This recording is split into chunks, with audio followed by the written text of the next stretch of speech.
시청자 여러분 안녕하십니까? 김신철 변호사입니다. 코로나19 사태가 장기화되면서 많은 분들이 힘들어하고 계시는데요. 그 중에서도 자영업을 운영하시는 분들, 특히 숙박업과 요식업에 종사하시는 분들이 한계 상황으로 내몰리고 있습니다. 오늘은 자영업자가 빚 감당이 되지 않아서 회생을 신청하실 때 꼭 기억해야 할 부분을 알아보겠습니다. 먼저 이 자영업자는 소득을 산출하는 방법이 중요한데요. 직장인들은 급여 명세서나 직전 연도의 근로소득 원천징수영수증을 통해서 월 평균 소득액을 쉽게 산출할 수 있는데요. 하지만 자영업자의 경우에는 경기의 흐름에 따라서 매출이 천차만별이고요. 또 사업의 종류에 따라서도 지출 항목이 굉장히 다양하기 때문에 월 평균 수입을 산정하는 것이 직장인에 비해서 훨씬 까다롭습니다. 그래서 이 자영업자는 매출에서 매입과 지출을 공제하고 순소득을 산출하는 방법이 핵심인데요. 일반적으로 세무서에서 순이익을 산출할 때는 출퇴근에 소요되는 유류비나 또 통신비, 접대비, 기타 잡비와 같은 추가 지출을 인정해주고 있죠. 그렇지만 회생 사건의 경우에는 지출 항목 인정 기준이 훨씬 더 엄격합니다. 예를 들면 운송사업자가 아니라면 출퇴근에 따른 유류비를 지출 항목으로 인정해 주지 않고요. 통신비도 사업장 영역에 꼭 필요한 부분이 아니라면 지출로 인정해 주지 않고 있습니다. 회생법원은 사업장의 월세나 인건비, 자재 매입 비용이나 사업장의 공과금과 세금 같은 영업의 필수적인 지출만 인정해주고 있는 거죠. 그래서 이와 다른 소득 산출 자료를 바탕으로 소득을 산출해 가면 법원에서 채무자가 주장하는 소득을 인정해주지 않고 보정을 내게 됩니다. 그래서 이 자영업을 하시는 분들의 경우에는 상담을 통해서 소득 산출 자료와 그 소득 산출 자료 소명 방법을 정확히 안내 받으신 후에 사건을 진행하셔야 합니다. 소득 증빙 자료를 잘 준비하셔서 본인의 소득을 정확하게 입증할 수 있다면 회생을 신청하는데 아무런 문제가 없습니다. 이 외에도 자영업자의 경우에는 급여소득자에 비해서 불리한 점이 한 가지가 더 있는데요. 바로 카드 매출에 대한 상계 문제입니다. 자영업자들도 영업 외에서는 당연히 소비자로서 신용카드를 사용하겠죠. 그리고 카드론이나 현금 서비스를 받게 되는데요.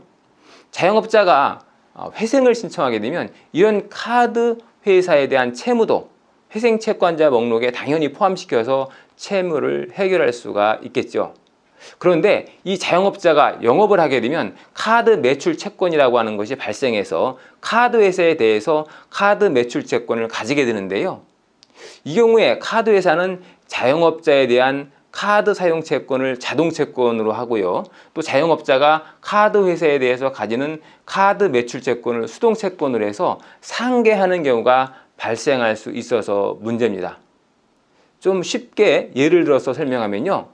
미용실을 운영하는 자영업자가 있다라고 하면 머리를 하러 온 고객이 삼성카드로 결제하면 이 미용실 원장은 삼성카드에 매출 채권, 즉 받을 돈이 생기겠죠.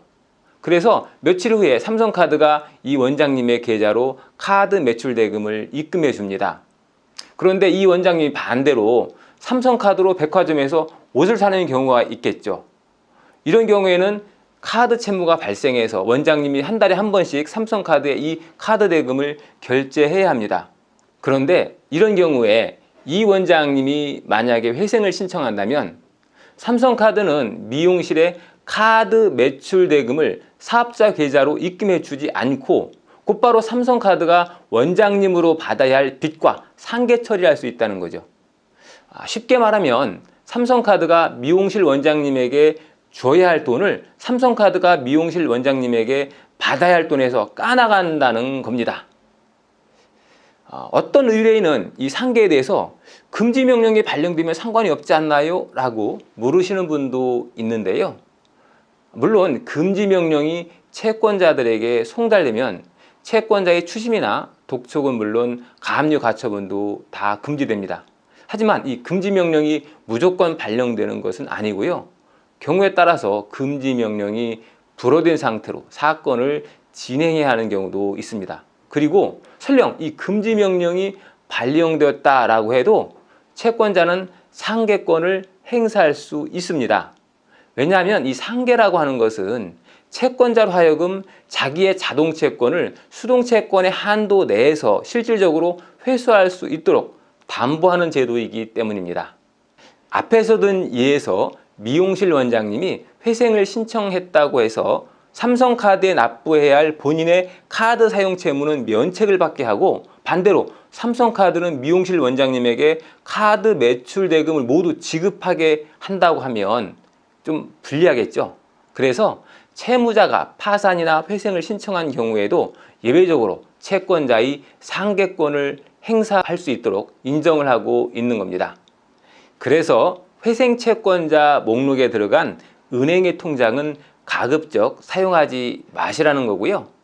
카드 매출 역시 상계가 될 수 있음을 꼭 기억하고 계셔야 한다는 겁니다. 자, 그렇다면 카드 회사나 은행 같은 채권자는 아무 때나 상계할 수 있는 걸까요? 다행히도 그렇지는 않습니다. 법률은 회생 개시 결정 이후에는 통장에 입금되는 예금이나 카드 매출에 대해서는 상계를 할 수 없도록 하고 있습니다. 그래서 개시 결정이 되면 자영업자는 카드 회사의 영업 매출을 빼앗기지 않아도 되는 거죠. 하지만 개시 결정이 있기 전에는 카드 매출이 카드 회사에 대한 빚과 상계될 수 있기 때문에 이 부분을 염두에 두셔야겠습니다. 오늘은 자영업자가 개미회생을 신청할 때 꼭 기억하셔야 할 중요한 점에 대해서 알아봤습니다. 김신철 변호사였습니다. 감사합니다.